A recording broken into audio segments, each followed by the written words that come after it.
this group and its leader in what type of a light? So, okay, so, alright, so we have the media. And they're saying, you know what, look, we got info that crimes are occurring and other weirdness. Crimes are one thing. When other weirdness is going on, like, it's one thing if you're dealing drugs, it's another thing if you're dealing drugs and you're having orgies. Then you have a problem. Or you're like experimenting with monkeys, trying to put wings on them. Then there's a serious issue. Like, now you're not only a criminal, but you're a sicko. Right? The way they treated, isn't that the way they treated Michael Jackson? That not only do we have accusations that he may have been molesting children, but he owns the Elephant Man's bones. And he has a museum to Elizabeth Taylor in his house. And he sleeps in an oxygen chamber. And he owns a monkey. You know, I mean, that kind of stuff comes out, it's like, what? Like, it's bad enough. It's like one thing, again, if you're like, if you assault somebody, it's another thing if they find out you assault somebody and you're a hoarder. And you have 50 cats at your house.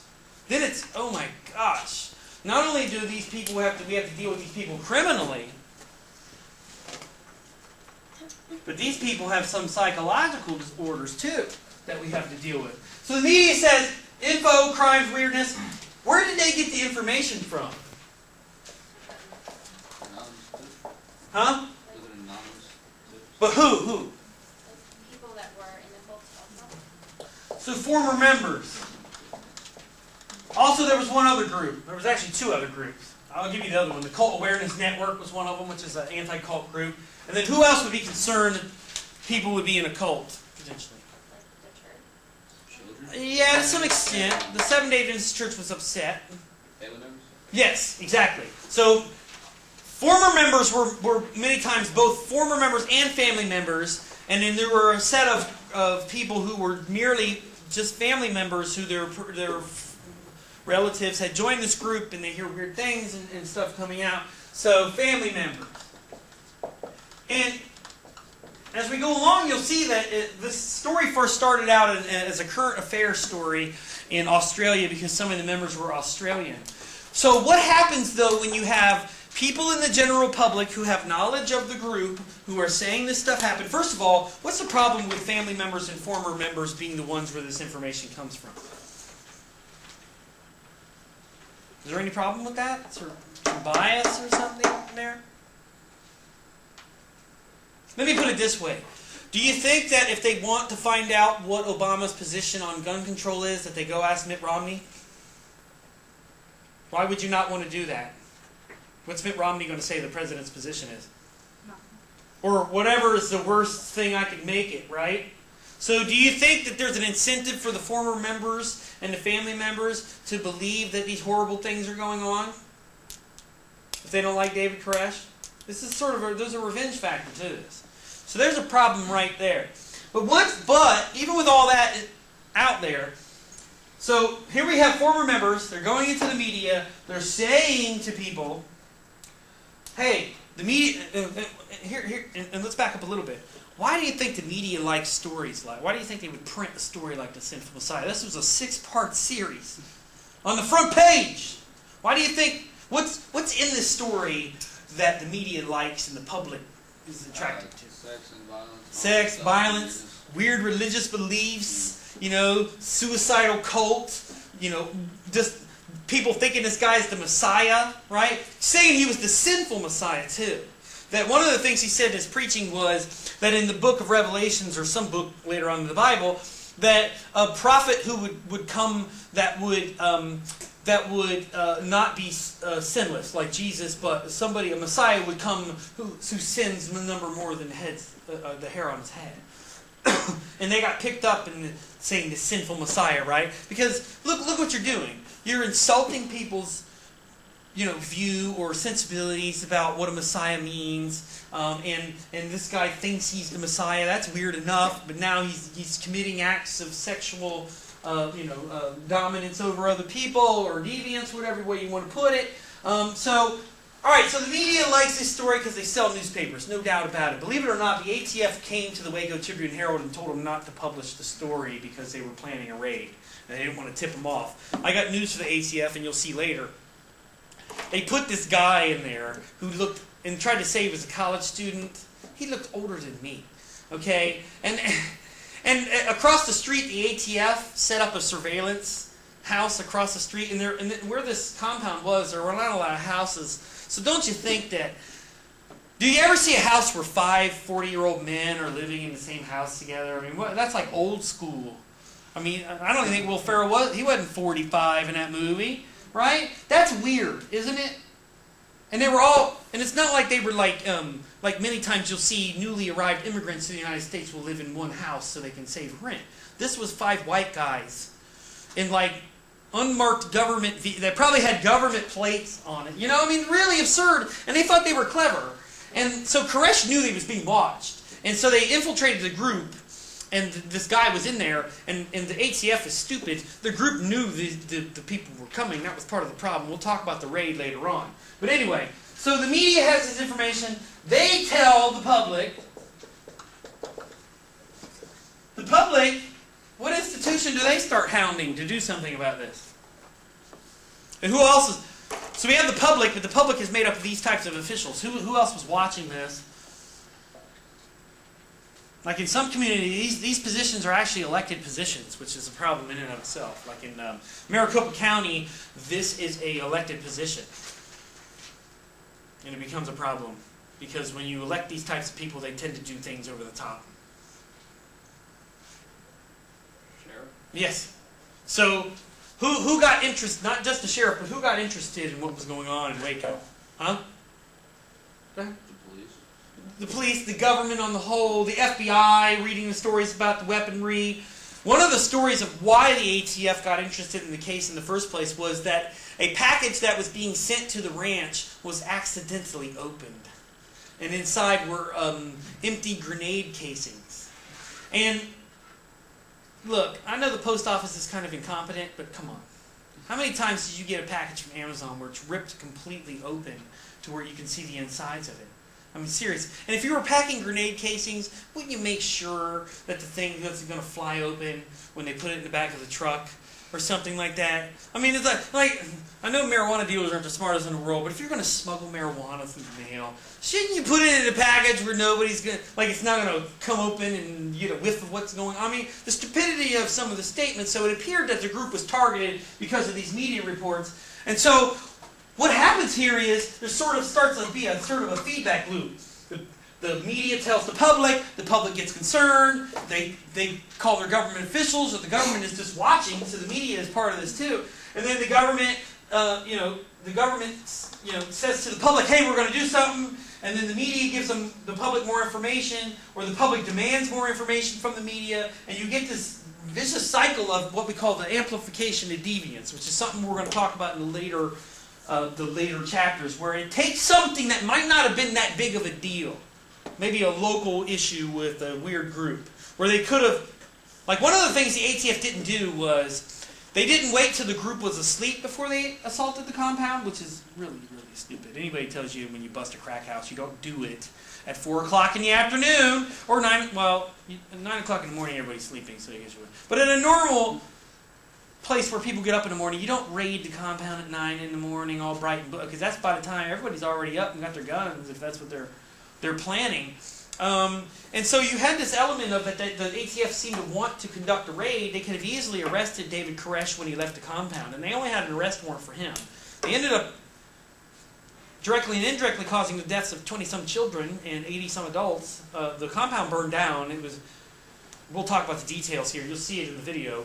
It was blamed on the Branch Davidians because they were said to have committed suicide, which is what a lot of cults get accused of. Jim Jones, Jonestown, they committed suicide. Heaven's Gate cult, they committed suicide. It's not an irrational idea that religious groups that are very extreme will take extreme measures. That's why this December 21st, 2012 stuff, you should probably not go outside that date. It's going to be a bunch of crazies acting like crazies. I have no doubt, I would say, and I could be wrong about this, so forgive me if I'm going a little too high. I would say at least 10% of the American public is going to act really strange that day, and that's 30 million people. I really don't want to see 30 million people acting temporarily psychotic. We had that happen. It was called Germany in World War II. Okay, it didn't turn out well. Well, let's hope it doesn't go down that road. But I don't even want people out in the streets freaking out. I don't want them handing out pamphlets. I don't. Keep it to yourself. If the world's going to end, you're not going to stop it, so just relax. It'll all be over soon. If the Mayans are right. I mean, seriously, why are you stressed about this? Do you think you're going to run up into the Appalachian Mountains and hide? I mean, come on with this stuff. Have you ever seen these Doomsday Prepper, the show Doomsday Prepper? These people like build caves in the mountains and all kinds of stuff, and they do mock evacuation runs in the middle of snowstorms with like 3 feet of snow, and it's like, dude, you're more likely to get killed doing your little mock evacuations from whatever you're afraid of than you are from actually whatever's going on. And I got news for whoever this dude is. If you think other people don't know where your little mountain hideout is, you're dead wrong. And you better have some guns in your little mountain hideout, because I don't think people are going to be too nice once they start to get past 4 or 5 days without food. Okay? And one of the statements with a Doomsday Prepper is that we essentially have enough food in the stores for 9 meals for everybody. So after 9 meals, we're chaos. It's chaos. Let's hope that ain't the case. I doubt that's really the case. There's got to be a Chef Boyardee factory somewhere with like cans and Twinkies, and, you know. I mean, come on. We have the biggest store of semi-perishable food, like cereal. Cereal can last for like, technically, if you want to talk about being edible, probably for 30 years. For fresh, probably not more than 3 years. But I'll tell you what, if you're starving, man, stale Captain Crunch tastes like ambrosia or something, I bet. You know, I mean, it probably still cut the roof of your mouth, but anyway. So the government and the public and the media get into this bizarre kind of dance of what's the newest thing, what's the new story, and they put it out in 6 parts and sort of drag it out, right, and say, this is the demon behind all this stuff. And then once the raid starts, what do you think happened to the media coverage and the public interest?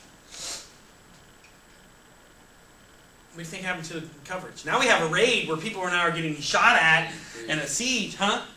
It went crazy. And this was in 1993, right after the Cold War and the first Iraq War had stopped, and there was nothing on. America was sort of bored with itself. It really was. During the 1990s, I think America sort of didn't know. We were so used to like pointing guns at people. And the Soviets were the enemy, and the Nazis were the enemy, and the communists, and it's like, then all of a sudden, everything, it was like, all of a sudden, the United States was just standing there as the heavyweight champion, going, who's next? And nobody stood up. So, unfortunately, some theorists have suggested that what Americans did is they turned on each other. This was the rise of these vicious talk shows, like Jerry Springer and Richard Bay and Morton Downey Jr., not Robert Downey Jr., and people like Maury. And Maury's shows used to, before he started doing the stupid, is he still on with the paternity suits? Yeah. God, you gotta stop that stuff, dude, seriously. I mean, if I'm his wife, Connie Chung, I'm divorcing him over this. I mean, this is absurd. But anyway, his show used to even be crazier than that. Richard Bay's was crazy. He used to have like neo-Nazi strippers with like quadruple D implants and stuff, and like have them dance on the show, or like people were getting like she-male strippers that were skinhead. For some reason, he had skinheads on the show or something stupid like that. Geraldo had a show where he got hit in the face with a chair because he had what was that? His last name's Innes. I can't remember his first name. He was the head of he's right now the head of the Congress of Racial Equality. And he had a Klan member on with these civil rights leaders, and it was like, dude, where'd you think this was going? You know, I mean, this makes reality shows like Big Brothers look tame, doesn't it? To have a civil rights, and he was a vehement civil rights activist, on the same stage as somebody from the Klan, you know, or I think actually Al Sharpton was on the show too, on one of the shows where somebody got pushed out of a chair. But the show where Geraldo got hit in the face with the chair was the show where he brought the racist and the civil rights activists. So America was sort of frothing at the mouth for something to get mad at, and for people to blame. And so one of the things that was done is during the 1990s, a lot of smaller groups that didn't have a lot of power were targeted for elimination and harassment, or harassment and elimination. And the Waco group was one of them. And it became like a national issue. And every single day, it was like nonstop coverage on CNN. You know, you've seen this, right? I mean, you saw this with 9/11. You saw this with the financial crisis. At least with 9/11, that was actually a much more national an international story with much more severe political, economic implications. This was more of like a sideshow and a soap opera, and in the end was tailor-made for television with the guns and the fire and the weird, you'll see David Koresh and his weird behavior and all this stuff, and religious groups started getting in on this and piling in. And also, and this should tell you how the interconnectedness of things works in this world, guess who was at the compound the day that it burned down? The future bomber of the Oklahoma City building, Timothy McVeigh, who, by the way, a lot of people don't realize why he did that. The official explanation that he gave, other than he was evil, was that he didn't pull the possessed by a demon thing. At least I respect him partly for that. And they executed him within like 6 weeks. I mean, that was one of the quickest executions I've ever seen in my life. But he said that he bombed the Oklahoma City building because a lot of the people who were at the Waco site when the building burnt down were headquartered in that building. He later said that he thought it was unfortunate that there were children in the building, and that he should have selectively assassinated the people who were involved in the Waco incident. He felt that he didn't get enough of the bad people. And you can probably, McVeigh at the very minimum was sociopathic. He certainly was not a rational person. It's not a rational reaction. But he felt that what the Waco incident represented was the coming of this like Big Brother government. And it's like, I would say to Tim McVeigh, dude, you're about 50 years too late to stop the Big Brother government from occurring.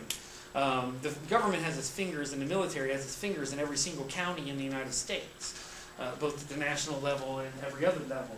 So what was the other article? What was the article I wrote? What was that about? What was that comparing? The concept of what? That certain concepts we take for granted are not so. So what was the social constructionist view of what a cult was? Do you guys remember that? I know you guys had to work on a test, but still. What's that mean, socially constructing a cult? Let me put it another way. And I want to be clear about this because I had issues in my class and post about this where people thought I was attacking the Catholic Church, but I'm not. I am looking at the Christian church in general. Was the Christian church always considered to be a religion? Has on many ways it changed much in 1800 years? A little bit, but not really. The Pope's been around for 1,500 years. You know, the ideas behind the church have been around for at least 1,300 years. So we're talking about an organization that has gained a lot of power. Let's go back to the Roman Empire. What was the dominant religion then? What was the dominant religion during the Roman era?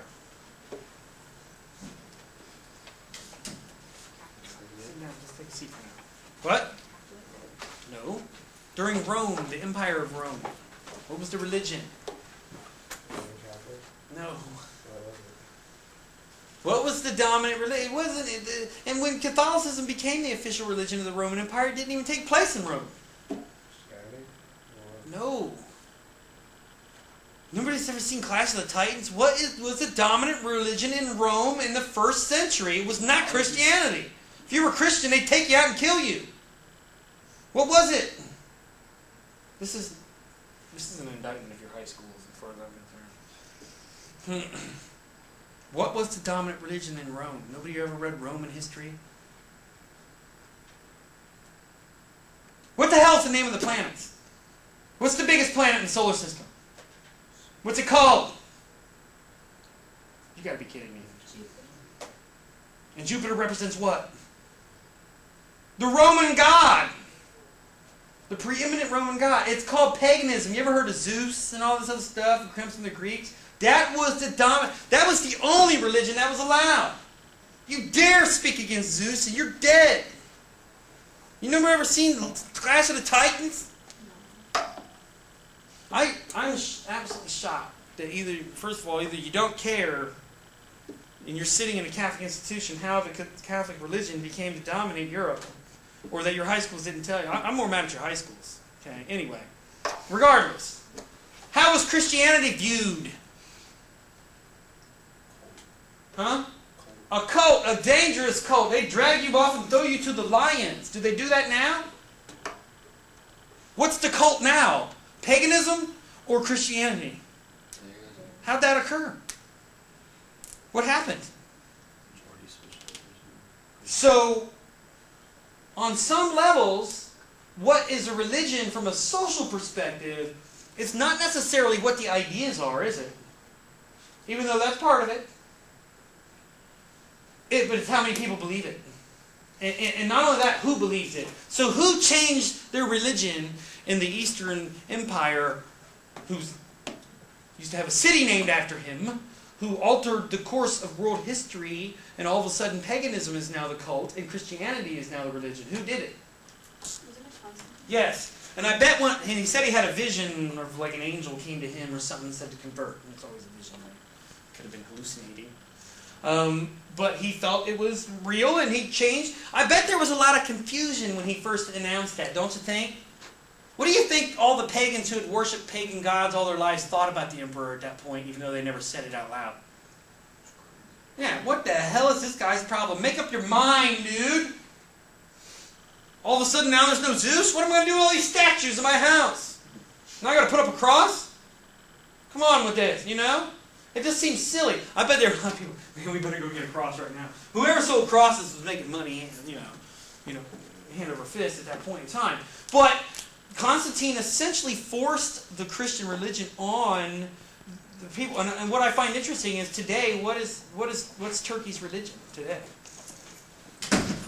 What's their predominant religion? There are Christians in Turkey, Coptic Christians. What's their predominant religion? It's Islam. Right? Christians don't dominate that region of the world. Are you kidding me? Even in Greece, people are Greek Orthodox. They're not.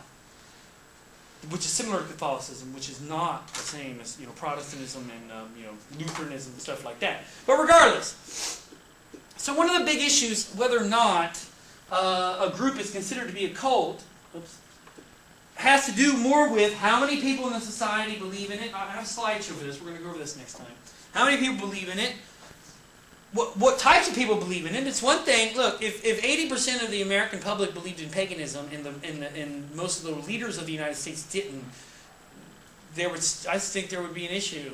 You would have a serious division in the country that would cause a serious. The proof is that for the longest time, the Sunnis dominated Iraq. What's the majority religion? What's the majority sect? Does anybody know in Iraq? It's Shiite. Do you think the Shiites were happy that they were told that their religion was, that their version of Islam was stupid and wrong? And it took everything America had as far as diplomatically to stop the Shiites from slaughtering the Sunnis once they got into power. Once the parliament was set up, who do you think dominates the parliament now?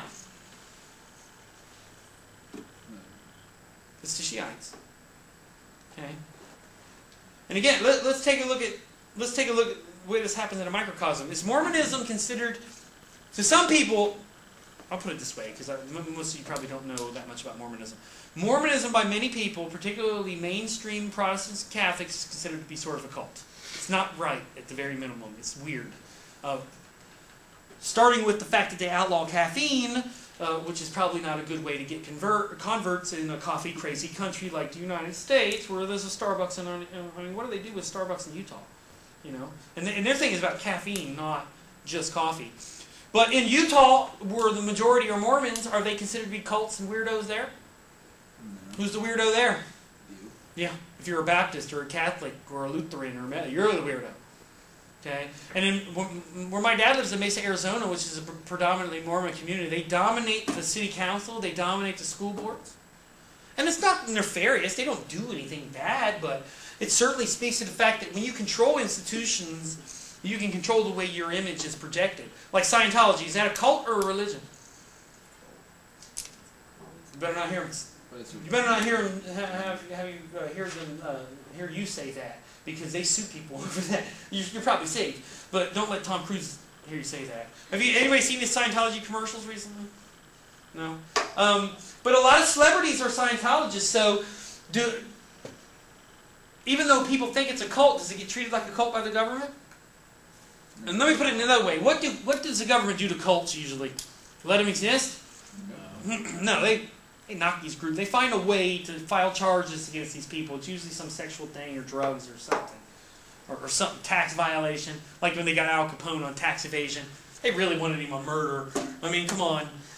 Anyway, but again, you see this element that it has a lot to do. So but it's not only that.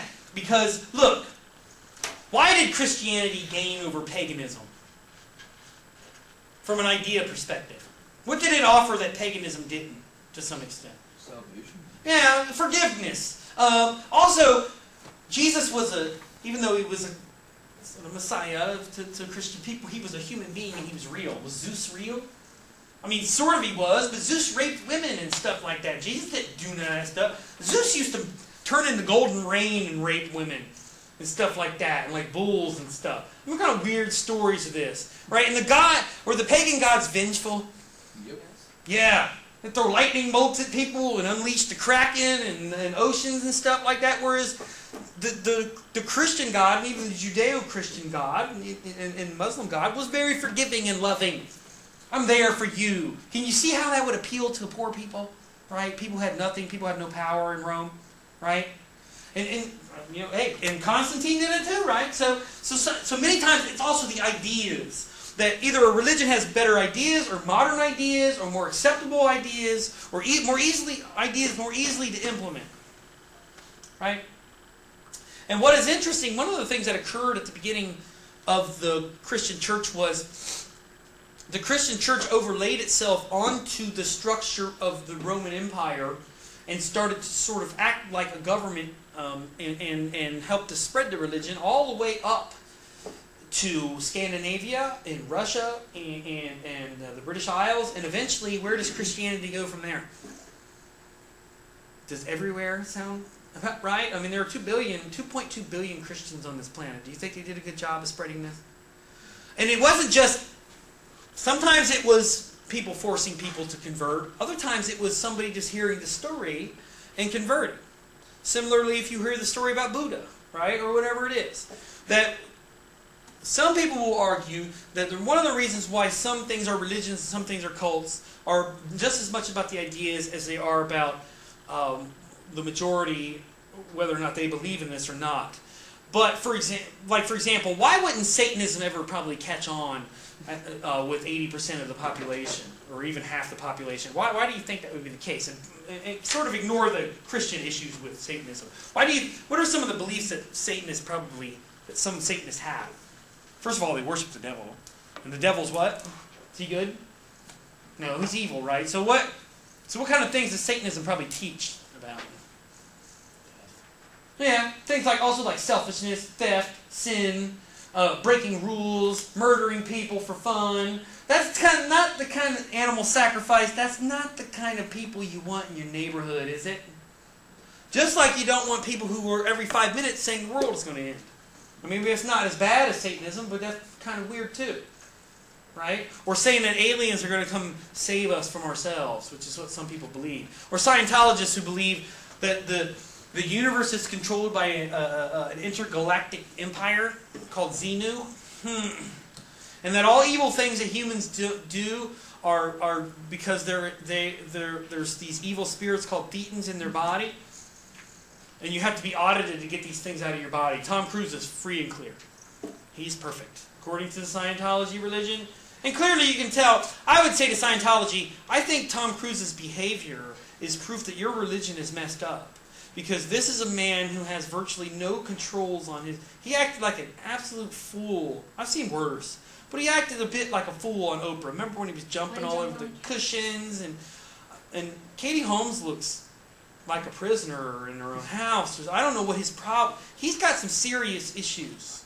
Let alone the fact he's got an 8th grade education, which might explain Scientology. When John Travolta's child died, the Church of Scientology denies that psychological disorders exist.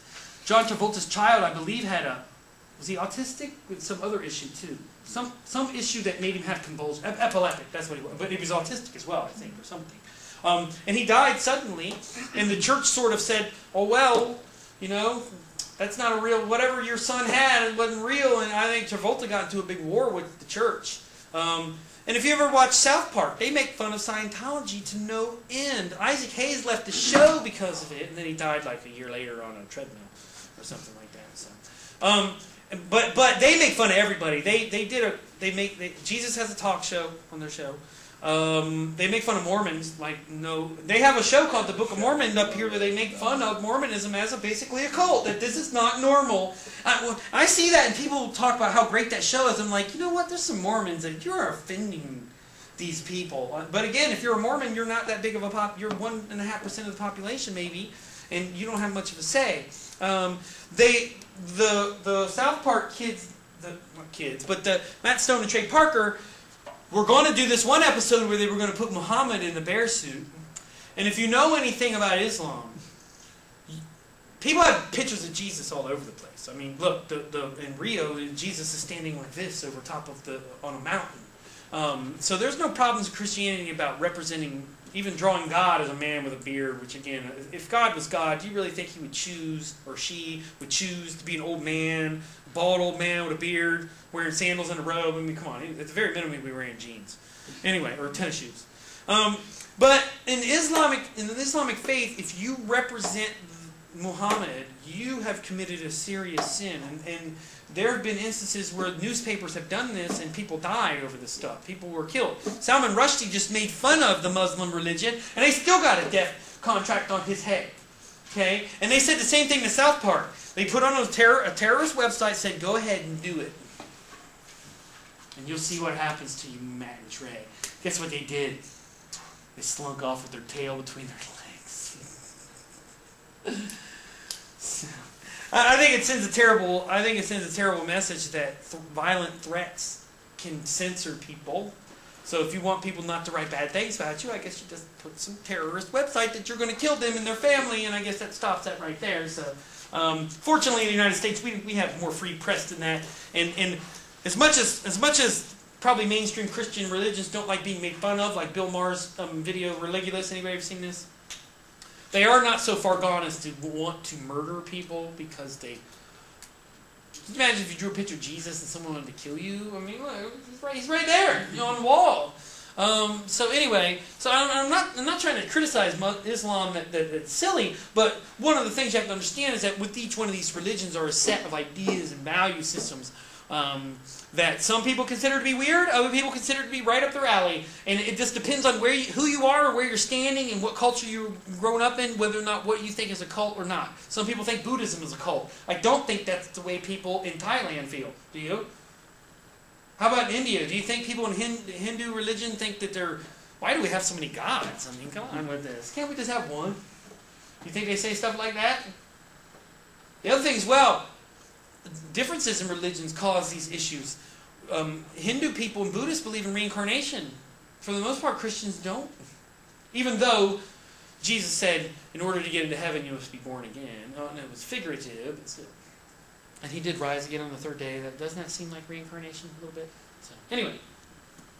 So let me show you this video. I don't know if we'll get through all of it. We should get pretty close. It's about 40-some minutes. We leave at 1:40, right? All right. We should get done with most of this and have a little bit of time. I want to show you this because this explains a little bit of the raid.